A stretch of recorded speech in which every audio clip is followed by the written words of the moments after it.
Prior to purchasing my MacBook Pro 14-inch, the number one thing that I wondered as a creative is how does it handle video editing on a day-to-day with and without the charger?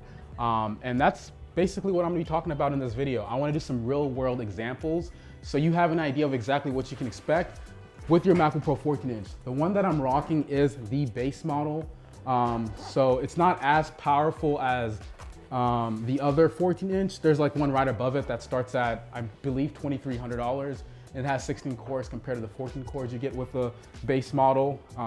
It's slightly underclocked, but it's essentially the same exact processor though. But yeah, this is the cheapest one, and I'm sure a lot of people are gonna be purchasing the cheapest one because this year the MacBook Pros are stupid expensive, I would say. But I believe it's kind of worth it, especially if you're coming from one of the older machines with the i7 or the i processors from Intel. But let's go ahead and open up Final Cut Pro. That's what I use to edit. I'm also going to be testing this out on Adobe Premiere. Those are the two softwares that I primarily use to edit videos. I know a lot of people use DaVinci Resolve. I don't have it on this computer. I personally don't use it. I've been thinking about using it, but I don't want to like do an unrealistic test because it's something that I don't typically use. But the reason I'm using Final Cut Pro, obviously I use that to edit all my videos, and the reason I'm using Premiere Pro is because it's not an Apple native application, so we can really see how the M1 Pro performs with external applications.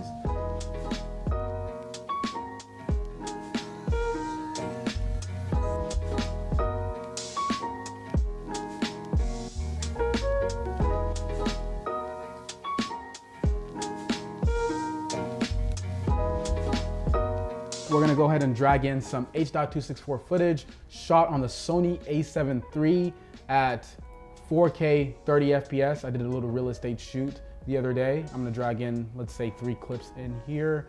Background render is turned off on Final Cut. It is playing back in the best quality here, as you can see. And just going through it, it is very smooth. No graphics or anything on the timeline, just straight footage. That looks fine. Now let's go to H.265 footage. This is shot on the DJI Mavic Air 2, and it's shot at 4K 60 FPS. I just shot a wedding the other day, so let's go ahead and drag in some of that footage on the timeline. I'm gonna do 3 clips just to stay consistent.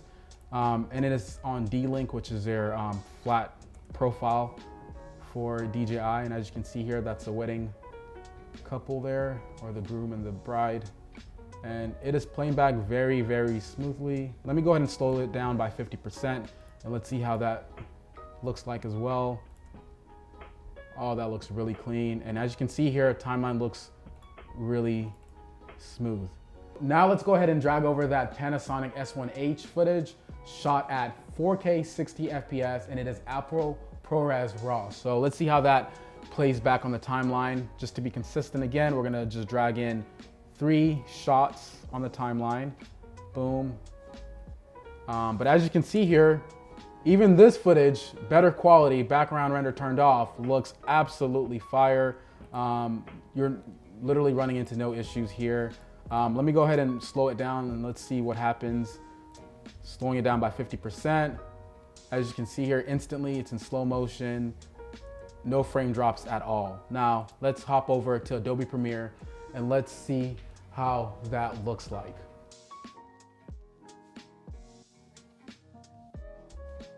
Okay, now we're on Adobe Premiere. Let's go ahead and drag those shots from the Sony a7 III from my last real estate shoot to the timeline. Boom, it's in full playback quality. Let's hit play, pause, play, pause. No frame drops so far, no frame drops. Just like Final Cut, you shouldn't expect any frame drops with H.264 footage, 4K 30 FPS. You should be good as far as editing it in full resolution playback. We are on the H.265 timeline. Let's go ahead and drag 3 clips on there, the same exact ones from Final Cut. This is shot on the Mavic Air 2, 4K 60 at H.265, just to confirm. As you can see here, we're in full playback quality. And yeah, this looks, honestly, I feel like this is playing back a lot better than the 4K 30 FPS shot on the Sony a7 III so far. But let's go ahead and slow down this footage and let's see if we're gonna get the same exact energy. So let's slow it down by, let's say 50%, just like Final Cut Pro. Let's see if it still plays back pretty smoothly. And as you can see here, I don't think I see a single frame drop right now. And this looks very, very, very clean. Yeah, so I just dragged over some ProRes footage shot on the S1H to Adobe Premiere. And as you can see here, playing back very smoothly. I already adjusted the color settings so that this HDR footage looks normal on here. And as you can see here, this is very smooth. Let me mute the audio. Yeah, very, very, very, very smooth. Let me slow it down real quick. So let's see. Let's go to this. Yeah, I'm gonna slow this one down. Let's go to speed duration, 50%. Boom. Still no frame drops yet. Not a single one. That looks very, very clean. That S1H footage. But yeah, no playback issues here at half quality. Let's go to full resolution. Just realized I was not in full. Okay, I know you guys just saw those little frame drops there, but so full resolution, very slight playback frame drops, very slight. Nothing major though. I slowed down this clip and that's the only frame drop that I see on this slowed down clip, but everything else looks fine here. So yeah, slight frame drops at full quality. So we're gonna go back to H.264 footage on the timeline, and we're gonna add a bunch of transitions, we're gonna add a LUT, and a bunch of graphics so you can see how that performs as well on Final Cut Pro. And another thing I wanna mention is, this is not plugged up to a charger right now. We started off at 100%, we're currently at 96%. So let's go ahead and drag a bunch of LUTs, transitions, not a bunch of LUTs, but one LUT and a bunch of transitions and graphics. I usually use adjustment layers whenever I'm grading, so that's what we're gonna do. Drag adjustment layer on here. And by the way, each timeline goes up to 2 minutes. That way when we're doing our exporting test, it's gonna be a 2-minute export for each project. Let's go ahead and add the LUT here. This is my go-to LUT for probably like most of my videos, but let's see how that looks on full throttle. All right, the LUT is on there. Playback still looking really nice and crispy in better quality. Let's go ahead and add a bunch of random title cards and graphics to see how this thing performs. So let's add like some lower thirds, layered up on top of each other. Let's go ahead and add this super graphics, okay? I'm literally just adding a bunch of random stuff, like a diverse amount of graphics. I'm really adding a bunch of stuff, like a diverse amount of graphics, so you have an idea of how this is gonna perform with different styles.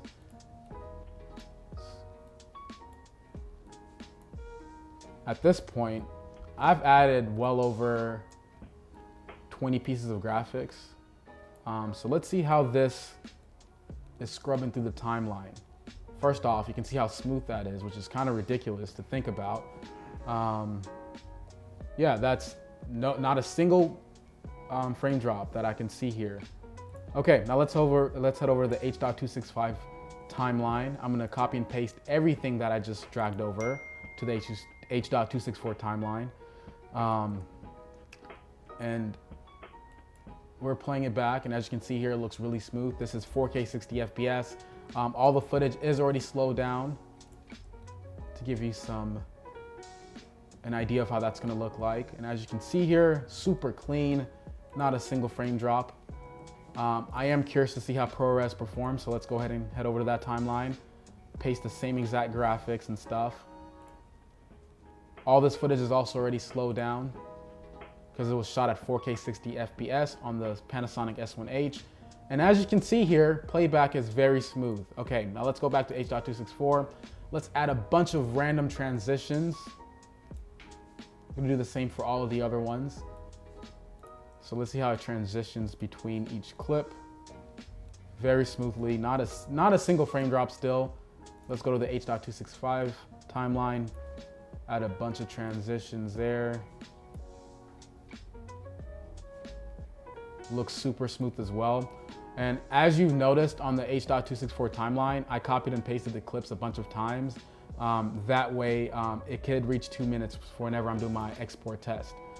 Once again, I want to be extremely clear on this video so you have an exact idea of what to expect. Now let's add some transitions to our ProRes timeline, shot on S1H, and let's see if we get any weird frame drops. Let's play back the footage with a transition and graphics, and as you can see here, once again, not a single frame drop. Now we're gonna head over to Premiere and do the same exact thing, and let's see how it performs. Let's go ahead and drag over this adjustment layer to the whole entire clip. There we go. And I'm gonna add the same exact LUT as you just saw. Boom, it's on there. Let's go ahead and add a bunch of transitions now. Close this down. Now let's add a bunch of graphics. Essential graphics, there we go. It's playing back pretty smoothly for the most part. You can see a little bit of red here with this other graphic. For the most part, it's definitely scrubbing through the timeline. Let's see how it does. Okay, transition there, okay, not bad. Actually fairly impressed. Let's go to this part where it's still kind of like loading.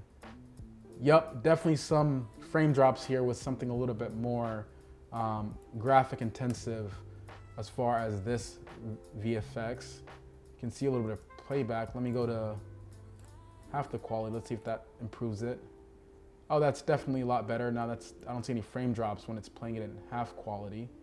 But in full, actually slightly, I still see a little bit of frame drops, but not nearly as much as in full playback. So it seems like for the most part, you'll be fine. But with more like graphic intensive visual effects, you're definitely gonna notice some playback in full resolution. There is some frame drops when there's graphics. There's some slight frame drops, very slight though. It just depends on what graphics is on screen. So right here, it's playing back very, very smoothly. But once it gets here to this red, starts to kind of like, the frames start to drop, just like in the previous timeline with this graphic. But as you can see here, for the most part, you can play it back in full. But with certain graphics, it is definitely gonna affect it. But as far as the transitions, it transitions just fine. Maybe there was a little bit of frame drop there. It's a little bit red, you can't really see it, but there's definitely some slight frame drops when you're playing back in full quality, 4K 60 FPS with the footage slowed down. But let's go to half quality. Let's see if that performs a little bit better, especially with the more graphic intensive portions. And it's definitely a little bit better, but you can still see frame drops here. How about the transitions? Let's see if it transitions smoothly. Okay, that transition was a lot better. I don't see a frame drop compared to the full quality playback. So yeah, it's definitely gonna be editable, but when it comes to like the super graphic intensive stuff, you are gonna have some frame drops. But aside from that, still very, very, very smooth to play back. And I still don't hear the fans kicking in, even with Adobe Premiere. I could feel it. It's gotten a little bit warmer, but it's definitely not hot like the previous generation MacBook Pros, which is great to see. Okay, so we have a bunch of graphics on here, transitions, and an adjustment layer with the same exact LUT. We're playing back in full resolution. Let's hit play. Let's see what happens. Boom, you can already tell there's some frame drops there. In fact, a ton of frame drops. It's almost unplayable. Like yeah, so that's, you can't really play that back, slow down. How about this portion where it's not slowed down? Purchasing the cheapest one because this year the MacBook Pros are stupid expensive. Even with half quality, there is some frame drops here, very noticeable frame drops. Maybe let's go to 1/8. I think 1/8 will maybe fix it. Hold up, let's go. Okay, it's definitely better with Yeah, so 1/8 looks like that's probably the best option if you're gonna have a bunch of transitions and you're editing in ProRes. So from what I'm seeing here, 1/8 is probably the best playback. Let's try 1/4 real quick first before I confirm that. Honestly, 1/4 is what you want to work with. So 1/2 is still not the best playback. You definitely want to go 1/4 because this is 4K 60 FPS ProRes shot on the Panasonic S1H. Now we're back on Final Cut. I have my timer ready here on my iPhone, and we're gonna do a quick export for all 3 timelines. We're gonna start off with the H.264 with the graphics, transitions, and LUT. Let's go ahead and do it. And this is a 2-minute project. All of them are 2 minutes exactly. Command E, settings. As you can see, the estimated file size is 1 gigabyte, video and audio only, H.264 codec. As you can see there, 3840 by 2160. Let's go ahead and hit next. I'm gonna export it to the desktop. And then I'm gonna hit start here as soon as I press save. 3, 2, 1.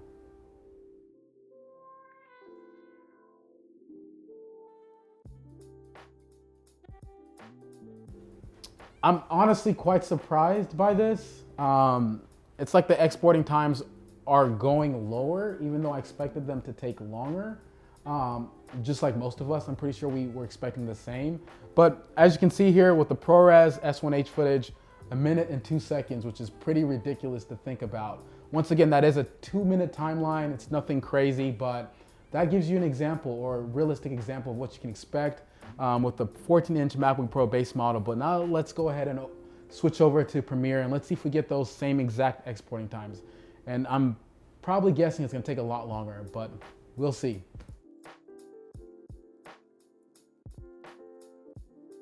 Now we're back on Adobe Premiere. Let's see how this exports in H.264. This is exactly 1 minute and 59 seconds, basically 2 minutes, same thing. Let's go to Export, Media. Let's go make sure that this is an H.264. Where is that at? Where is that at? Oh, wrong spot right here. H.264, 3840 by 2160. We're gonna export this into the desktop as well, just like the other ones. Let me go ahead and pull up my timer here, reset it. Let's click save real quick. Then we're gonna click start at the same time. 3, 2, 1, boom.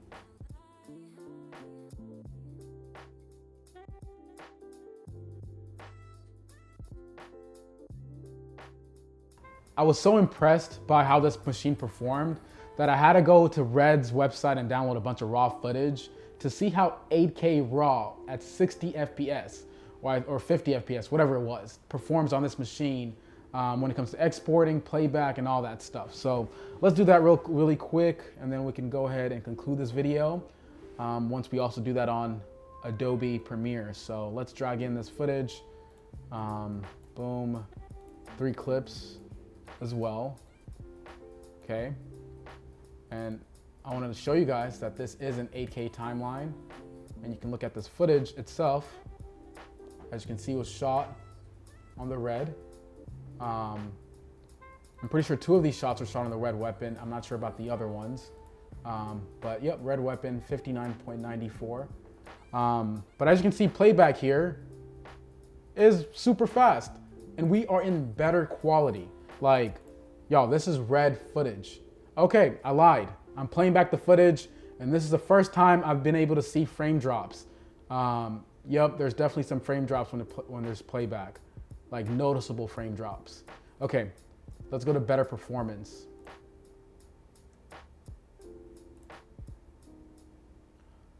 Let me go back.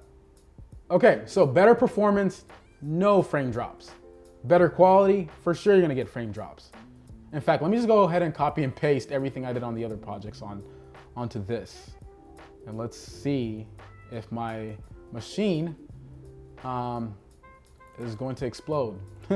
Probably not.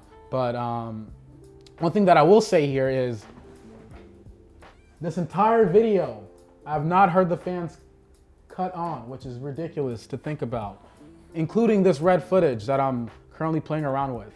So we're still in better quality. We got a bunch of graphics and transitions on the timeline, better quality playing. And as you can see here, noticeable frame drops, very noticeable frame drops.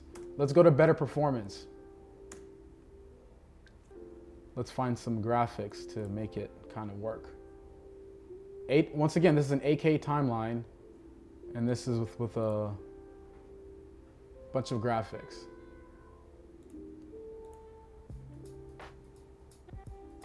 Okay, let's head over to Premiere and let's try the same thing. But first, let's export this project and let's see how it's gonna work. Okay, so the 8K footage took exactly 14 minutes and like 30 seconds. I kind of forgot to press stop. Like it took like 4 seconds for me to press stop.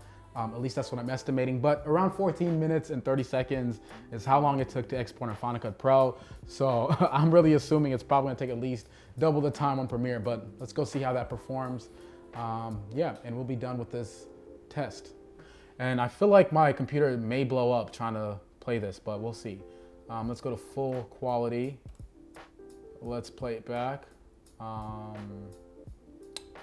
Definitely frame drops, ton of frame drops. Hold up, let's go to let me find a shot that has more movement so you can see that.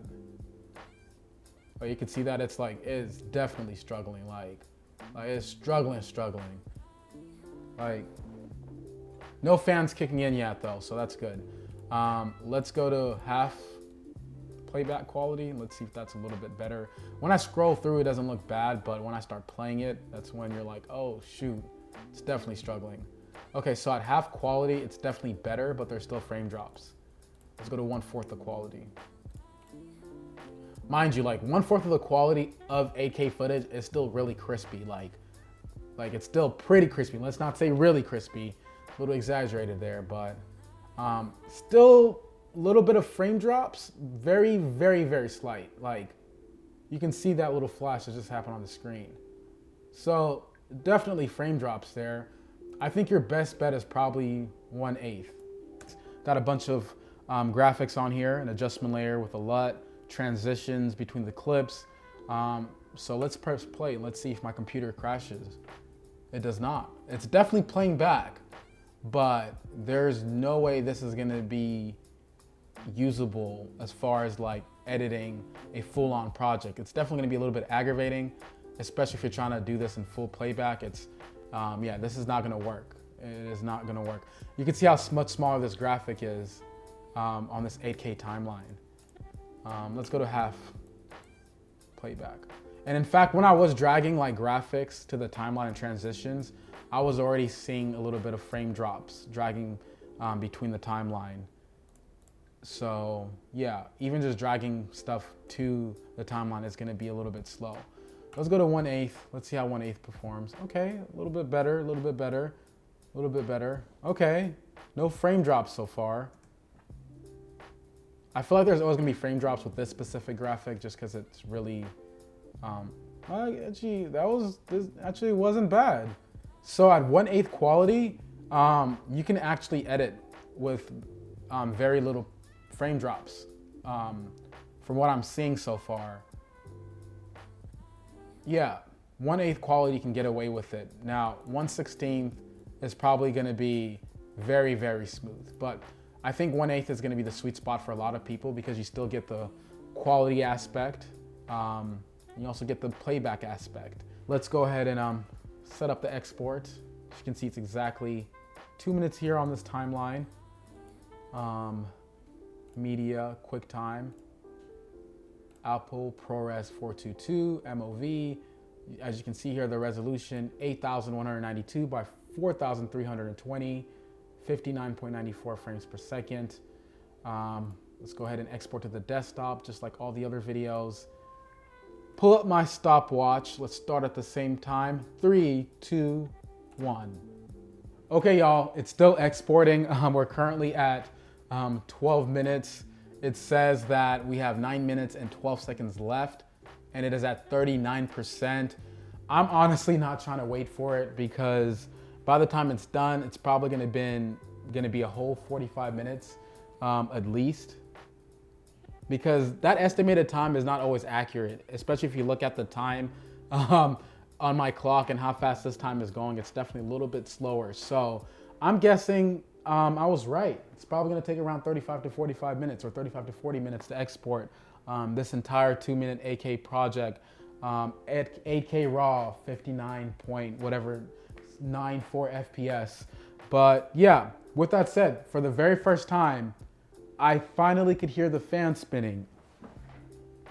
And it's still very, very low. I don't know if you guys could hear that on my microphone, but like it's still very quiet for the most part. It's definitely not to the point where it was annoying with like the Core i7 or the Core i5 series MacBook Pros. But yeah, that is really it for this video. Oh yeah, one more thing. We are at 23%. And by the way, this has not been plugged up to any power source this entire video. And in fact, I've been using this on this 2K monitor. It's a BenQ. I don't remember the exact monitor model number. It's super long. I don't know what it is, but yeah, that's exactly what you can expect as far as performance when it comes to 8K raw shot on the Red, 4K 60 FPS shot on the Panasonic S1H, which was also Apple ProRes RAW, Sony A7 III, 4K 30 FPS, and also H.265 shot on the DJI Mavic Air 2, and that was shot 4K 60 FPS. So many numbers. I'm pretty sure if you're watching this video and you're not used to editing, you're like, what is this guy talking about? Or if you're just watching these videos because you like tech videos, but you don't know anything about editing, you're probably like, you still don't know what these numbers are. But anyway, if you're a video editor, which you likely are if you're watching this video, or some kind of creative, that's what you can expect from the performance of the base model 14-inch MacBook Pro. But yeah, thank you so much for watching this video. I really hope that this was useful. If you have any questions in terms of editing or the performance, and drop them down in the comment section, because I've had this laptop for almost a month now, and I've already edited, I'd say, at least 10 projects on here. So yeah, that's really it. Thank you so much for watching this video. If you want to see any other videos on the MacBook Pro 14-inch, please let me know down in the comment section. But aside from that, yeah, that's been my video editor's perspective on the 14-inch MacBook Pro. Looking forward to seeing you in the next one. Bye.